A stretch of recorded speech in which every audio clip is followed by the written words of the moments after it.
बताओ जरा। तो जिस मार्ग को चुनेगा, जिस कर्म को करेगा, उसी में तो आगे बढ़ेगा।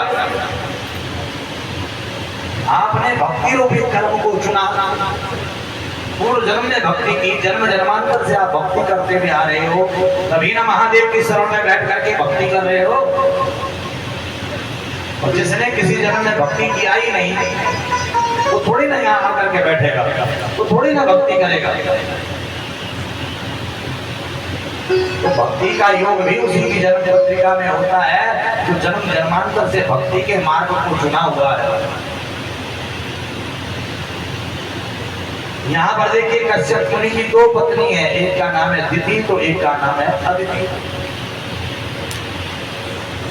अदिति नामक जो पत्नी है कश्यप मुनि की, उसकी इतनी सारी संतानें हुई हैं, उन सबने स्वर्ग को स्वीकार किया, देवता हुए।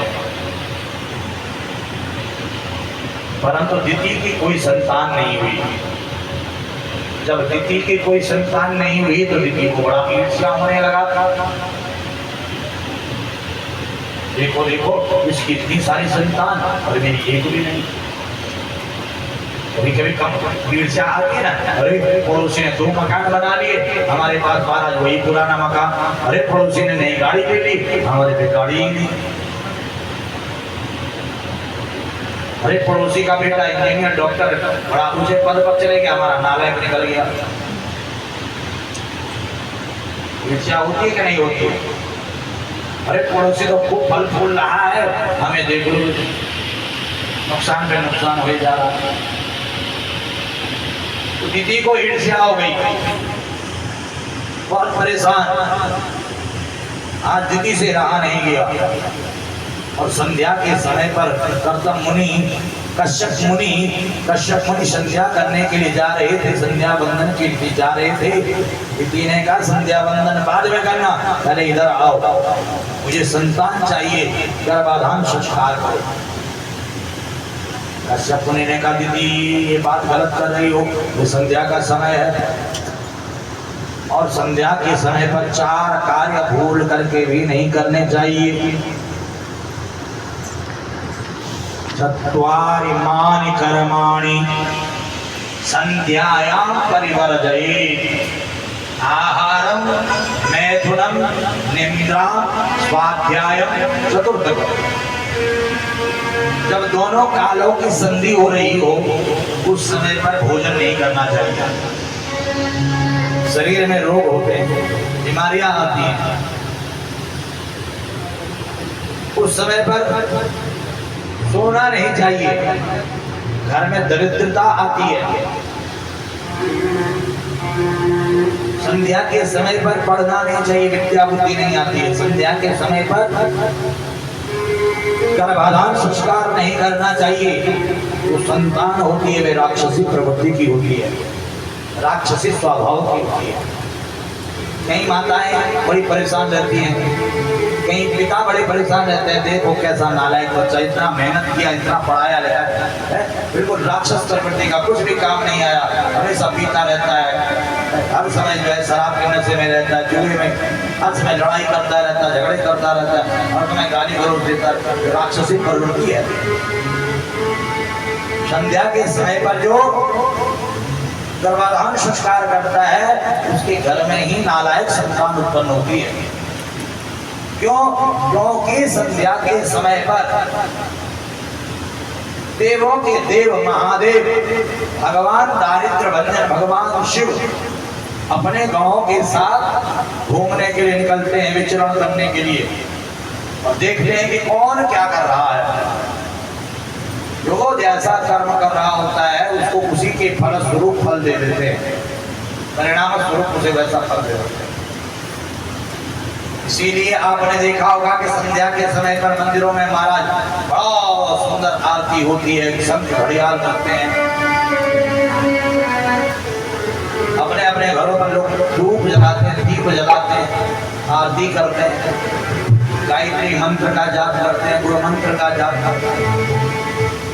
क्यों? क्योंकि जिनको पता है, जिनके संस्कार हैं, जिनके माता पिता ने, दादा दादी ने बताया है, जिनके बड़ों ने बताया है, भैया संध्या के समय पर जोत बत्ती कर करनी है, हाथ में धो करके धूप दीप जलाना है। तो संस्कार चले आ रहे हैं और आज भी ऐसे ऐसे संस्कार परिवार हैं जिनके घर पर संध्या के समय पर अवश्य धूप दीप जलती है। तो ऐसे भी राक्षसी परिवार हैं, संध्या होते ही महाराज बोतल खोल करके बैठ जाते हैं। है बाबा जी, है ऐसे परिवार? बाबा जी हंस रहे हैं पीछे। मांस मदिरे का भक्षण करते हैं। भगवान इनके उद्धार के लिए सबसे पहले वाराह बन करके आए, फिर नरसिंह बन करके आए, फिर राम बन करके आए, फिर कृष्ण बन करके आए। अब ये जय विजय ब्राह्मणों के श्राप से राक्षस योनि में आते हैं, परंतु किसके गर्भ से जन्म लेते हैं? राजा परीक्षित ने प्रश्न किया। सुखदेव जी ने कहा यह तो दिति के गर्भ से जन्म लेते हैं। कश्यप मुनि की पत्नी है दिति। अरे ऋषि के यहाँ पर, एक ब्राह्मणी के, एक ऋषि पत्नी के यहाँ पर राक्षसों का जन्म ऐसे कैसे? सुखदेव जी कहते हैं चाहे वह कोई भी कर्म फल से बच नहीं सकता है, अवश्यमेव भोक्तव्यम। कृता कर्म शुभाशुभम, अच्छा कर्म हो चाहे बुरा कर्म हो, अवश्य भोगना पड़ता है। जब तक कर्म नहीं समाप्त होता है तब तक आवागमन का चक्कर समाप्त नहीं होता है। ये आवागमन का चक्कर लगा रहता है। ये आपके पूर्व जन्म के न जाने कौन से जन्म के पुण्य थे जिसका फल आपको इस दारिद्र्य भंजन महादेव की गोद में बैठ करके कथा श्रवण करने को मिल रहा है। ऐसे भी लोग हैं जो अपने कर्म फल के परिणाम स्वरूप शराब पी रहे हैं, जुआ खेल रहे हैं, लड़ाई कर रहे हैं, झगड़ा कर रहे हैं, गाली गलौज कर रहे हैं, मारकाट कर रहे हैं। और ऐसे भी लोग हैं जो अपने कर्म फल के स्वरूप भजन कर रहे हैं, पूजन कर रहे हैं, तपस्या कर रहे हैं, साधना कर रहे हैं, महादेव की सेवा में लगे पड़े हैं, महादेव को मना रहे हैं। वो भी मनुष्य है, ये भी मनुष्य है, ये भी मनुष्य है, वो भी मनुष्य है, और कार्य अलग अलग है। कि जन्म जन्मांतर के जो कर्म है हमारे साथ चलते हैं और कर्मों के परिणाम स्वरूप ही हमें अलग अलग कार्य करने को मिलता है।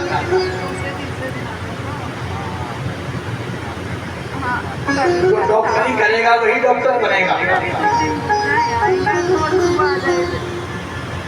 जो IAS PCS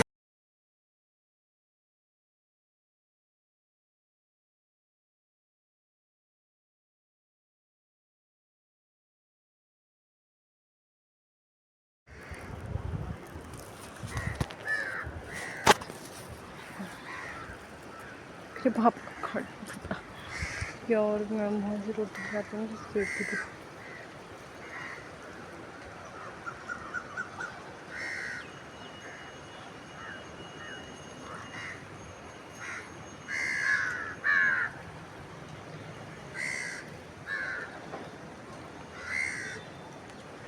बादल ऐसे कलिया रखा था, रात को बारिश।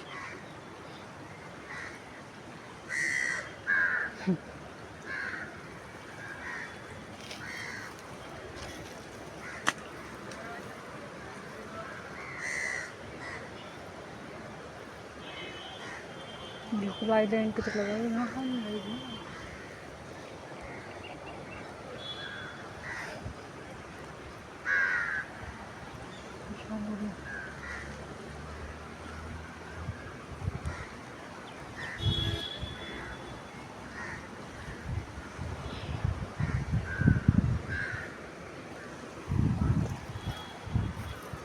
चलते हैं से कभी